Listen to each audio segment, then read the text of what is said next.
El naixement de l'amor com una forma de vida comença a gestar-se en el context del continent europeu. Els poetes francesos primer i els italians i espanyols més tard donen vida a l'amor cortès com a expressió de la pròpia societat de l'època.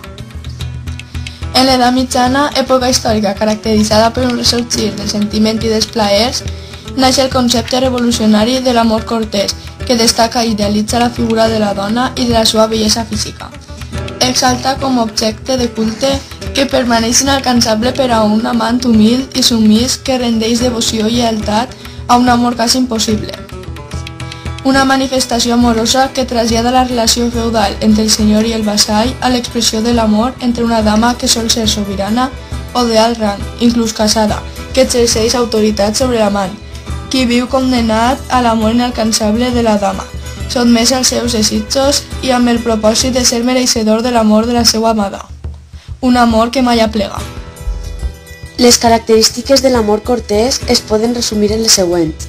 Origen cortesà de la dama. Ella resideix i es troba en un lloc físic determinat, com pot ser la cort senyorial, un castell. Total submissió de l'enamorat a la dama, per una transposició a l'amor de les relacions socials del feudalisme. L'enamorat rendeix vassallatge a la seva senyora. L'estimada és sempre distant, admirable i un compendi de perfeccions físiques i morals. Els enamorats són sempre de condició aristocràtica, encara que també és comuna que l'enamorat sigui de condició social més baixa que l'estimada. L'enamorat pot arribar a la comunicació amb la seva inaccessible senyora després d'una progressió d'estats. Es tracta freqüentment d'un amor adúlter. Per tant, el poeta oculta l'objecte del seu amor substituint el nom de l'estimada per una paraula clau, senyal o pseudònim poètic.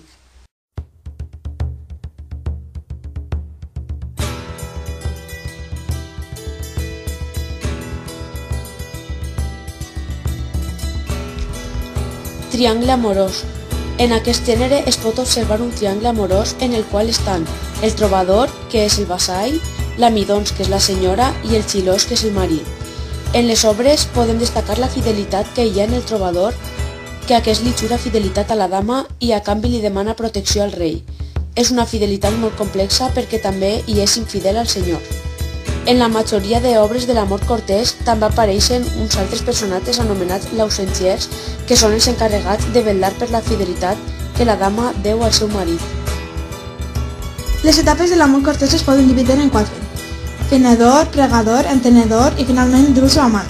Fenedor és quan el trobador tímidament comença a manifestar el seu amor cap a la midons. Pregador li demana coses a la senyora, com per exemple pregs. Entenedor, la senyora li ha fet entendre que ella sent també algo per ell. En aquesta etapa ja comencen a estar els dos enamorats. I finalment, drus o amant. És quan el trobador aconsegueix el guardó. El guardó és el regal que simbolitza l'amor. Ara anem a enumerar 2 poemes que tracten sobre l'amor cortès. El primer és El dia que us vaig veure, escrit per Guillem de Cabestany, i el segon és Volia tenir el meu cavaller, escrit per la comtessa de Dia. En conclusió, l'amor cortès es basa en que el trobador li expressa el seu amor verdader a la seva midons, a diferència del matrimoni, en el qual es casaven per interès propi.